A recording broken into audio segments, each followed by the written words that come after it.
उन्होंने कभी नहीं सोचा था कि ये होगा। दुनिया हंसी, मीडिया ने इसे रद्द कर दिया। कुछ ईमानदार लोग भी इन तहकीकात को नजरअंदाज करते रहे, मगर जब ये आया तो बहुत देर हो चुकी थी। लाखों गायब हो गए बगैर किसी निशान के। दुनिया अफरातोफरी में चली गई, और जब खौफ ने कौमों को अपनी लपेट में ले लिया, एक शख्स साए से सामने आया जो अमन, निजाम और मुकम्मल काबू का वादा कर रहा था। लेकिन जो लोग पीछे रह गए, हम सच जानते थे। हमारे पास एक आखिरी मौका था, आखिरी उम्मीद। आखिरत से पहले उन्होंने हमेशा कहा था कि यह होगा। सालों तक मुबल्लिगों, दावत देने वालों और ईमानदारों ने चीख चीख कर आगाह किया कि एक दिन आएगा जब लाखों लोग एक पल में गायब हो जाएंगे। दुनिया ने उनका मजाक उड़ाया, मुनाफिक इसे अफसाना कहकर टाल देते रहे। मगर अब ये हो चुका है, और मैं यहां हूं ताकि आपको बताऊं कि उसके बाद क्या हुआ। दुनिया अपनी मामूल की रफ्तार से चल रही थी। लोग अपनी रोजमर्रा की मसरूफियात में गुम थे। बिजनेस मीटिंग्स, स्कूल जाना, सियासत, तफरीह, गिरजाघर अब भी इतवार को जमा होते थे, मगर सब हक नहीं बयान करते थे।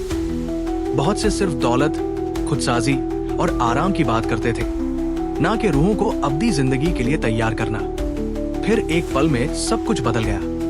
मुझे वो पल अच्छी तरह याद है। सुबह के दिन का सुकून था, सूरज निकल चुका था, परिंदे गा रहे थे, ट्रैफिक चल रही थी।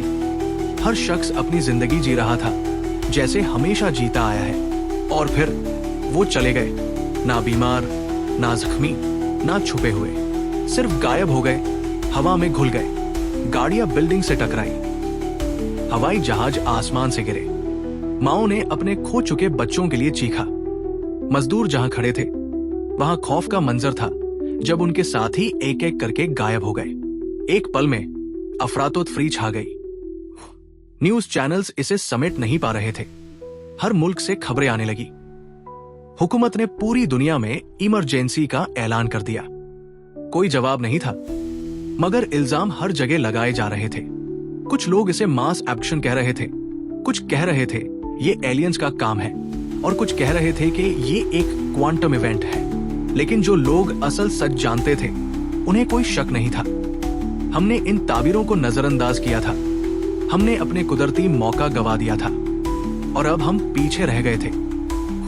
जब दुनिया इस वाकया को समझने की कोशिश कर रही थी, एक शख्स सामने आया, बहुत जाहिर पसंद, बहुत अक्लमंद और बहुत दिलकश। उसने गिरे हुए मुल्कों को एक जगह इकट्ठा किया, तिजारत और माली हालत को बेहतर बनाया, और ऐसी वजह पेश की जो दुनिया को मुतमिन कर सके। लोग उसको पसंद करने लगे, उसे महबूब कहने लगे, उसे दुनिया का बचाने वाला कहने लगे। मगर जिन लोगों ने इंजील पढ़ी थी वो सच जानते थे, ये महबूब नहीं था, ये फ्रेबी था।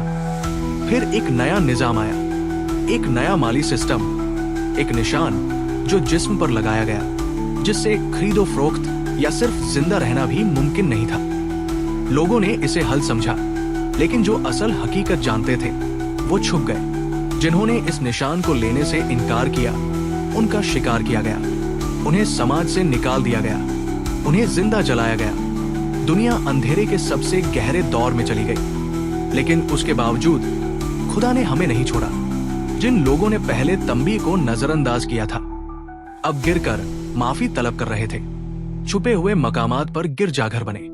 नजात का पैगाम हल्की आवाज में फैलने लगा। छुपे हुए इंजीलों और गुप्त पैगामों के जरिए अंधेरे के बीच भी उम्मीद कायम रही।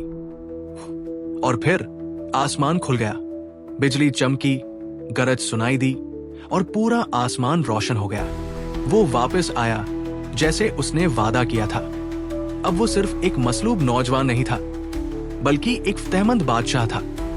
आसमानी लश्कर उसके साथ थे, और हर कौम उसके रूबरू डर रही थी। हर आंख ने उसे देखा, हर घुटना झुका, हर रूह जो उसे रद्द करती रही थी अब ये समझ चुकी थी कि जो मसीह उन्होंने इनकार कर दिया था, अब वो शेर है जो हुकूमत करने आया है। ये सिर्फ एक कहानी नहीं है, ये एक तंबी है। निशानियां हमारे चारों तरफ है। दुनिया तैयारी कर रही है, दिल सख्त हो रहे हैं, दिन तारीख होते जा रहे हैं, रहमत का वक्त खत्म हो रहा है। अगर तुम मेरी आवाज सुन रहे हो तो इंतजार मत करो जब तक देर ना हो जाए। अभी उसे तलाश करो जब तक वो मिल सकता है। यीशु मसीह पर ईमान लाओ, गुनाहों से तौबा करो, तैयारी करो, क्योंकि एक पल, एक झटके में वो आएगा। देख, मैं जल्द आने वाला हूं और हर एक के काम के मुताबिक देने के लिए अजर मेरे पास है। मुकाशवा 22:12। अगर आपको ये वीडियो पसंद आई तो इसे उन लोगों के साथ जरूर शेयर करें जो इसे नहीं जानते, और हमारे YouTube चैनल को सब्सक्राइब करें ऐसे और वीडियोस के लिए। शुक्रिया।